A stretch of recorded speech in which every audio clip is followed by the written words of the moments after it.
Ladies and gentlemen, welcome to Bike Flex. My name's Max, and today to kickstart the series off, we've got a Kawasaki Ninja 650.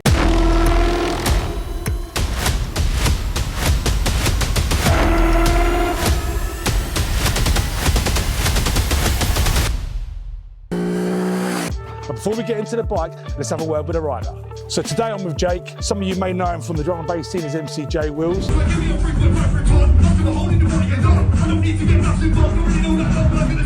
How's it going, Jake? You all right? What's happening, Maxie? All good, brother. Pleasure to be here, mate. Thank you for bringing out the 650. She's looking nice and clean. Got a few bits we can go through. Yeah, let's go. First of all, let's have a little talk about your history. Go for it. What was the first bike you rode? Oh, I had a Midi Moto, 50cc. Yeah? I was about 13. Used to take up the industrial estates, fly around on it. Yeah, nice. And that all went wrong. Throttle got stuck, game over, crashed it. Basically. We've all been there, mate. We've all been there. All right, so we'll talk about the progression of bikes. Where did you go from that then? So at 16, jumped on a supermoto, Malaguti XSM50. It was an Italian supermoto. Yeah, my old man got it. One of his best mates was into bikes. Went down that route. Totaled that one. Well, my fault, someone knocked me off it, but it's just what happened. Yeah. And then didn't get a bike for a minute. And then literally, 3 years ago, we only got our licenses. Yeah, 2022, I believe. There we go, yeah, just after COVID. So you basically went from smaller bikes, big gap in riding, done the full ticket, got the 650. Gosh. Nice, nicely done. What do you think of it? You've had it a few years now, what do you think? After riding this and riding some other bikes as well, for me, personally, I know people like to go for the 1000s or the power or the speed. I love the riding position. For me, being quite a big fella, I like the riding position. You can kind of duck down if you want to, tuck in, you can ride upright. I think it's wicked, wicked bike, and it's got enough power to get around, especially when you're doing your little short trips. Yeah. I do want to upgrade, but I do like the riding position on it. So I have to say, I've had a go at it a few times. It is actually very comfortable. It's a good little weapon around town. Give us a little talk for some of the mods you've carried out on the 650. Honestly, I haven't done too much. When I got the bike, so I got it from new, I went basically for the sports pack, so I got the full aquapovic system on there. Put a couple of little extras on, put an R&G tail tidy, we've got the Evo Tech foot peg deletes, little R&G radiator cover, just a few little tidy mods to tidy it up, because when they come out of stock, they don't look too great in my opinion. Yeah, so, it's nice. The bits of green you put on, they pop nicely. Tail tidies are a must in our country. Them sticking out the back looks terrible. Yeah. It looks nice, man. You haven't done too much, but you've done enough to make it your own. I'll be honest, this is half the reason I haven't upgraded into anything bigger. I love the colour, and trying to find the same colourway on a different bike or a different Kawasaki, impossible. Excuse any car noise if you hear it, but it is what it is. Unfortunately, this is one of them exhaust systems where you can't get the baffle out without drilling the can. Nah. Slightly annoying. It does sound nice, but it could do with a little bit more volume, couldn't it? Yeah, it sounds nice. I like how it sounds, but it lacks that oomph. Yeah. But look, at the end of the day, it's a 650. It is what it is. It's not exactly a ZX6R. Yeah. It does what it says on the tin. It is basically a sports touring bike, but I like the fact that it's got a kind of sporty look. It sounds a bit nicer than just a stock bike, and it rides lovely. I can't knock it at all. It's definitely got a sporty look. It looks mean. It looks mean.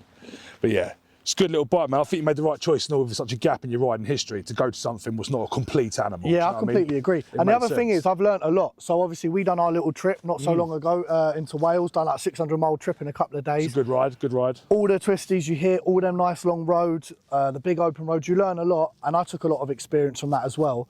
And to be honest, I don't think I'd wanted to have done it on a bigger bike, because if I did, it may have been a bit too techie. Yeah, so like at least I had enough power that I'm comfortable with to take them roads and take that journey. Back to what you were saying though, it made a lot of sense. We've done 3 days in Wales, we've done about 600 miles, constantly on twisties. It was great. He got a lot of XP from it. He's become a lot better rider since. But I totally agree. If he was on something like a 1000cc sport bike, he wouldn't be able to have as much fun, and he wouldn't be able to learn more about riding position and whatnot. No, I completely agree. And look, at the same time, my opinion is some people go out and get the biggest bike they can get or the fastest bike. If you can't ride that bike, there's no point in getting that much power. You need to be able to handle the power. So for me, I've got a 650. I'm more than comfortable on this now. I've had it for a few years, and I'll upgrade soon when I find the right bike. Is there any other mods you'd like to carry out on the bike, or are you sort of done with it for the minute? If I had it my way, I'd have the baffle out. Yeah. But to be honest, because I'm sort of on the cusp of getting rid of it, probably the back end of this year, maybe upgrading, doesn't really make sense for me to pull the baffle out now, especially where I've got to drill it. So I think I'm just going to keep it as it is and see it out until I upgrade, basically. That's fair enough, mate. It's fair enough. It's a good little bike and all, man. It is a cracking little bike. Does the job, gets me from A to B. That's enough about the rider. Let's take a more detailed look at the Kawasaki Ninja 650.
time to hit the road for a POV raw ride for that pure, authentic experience.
That's a wrap.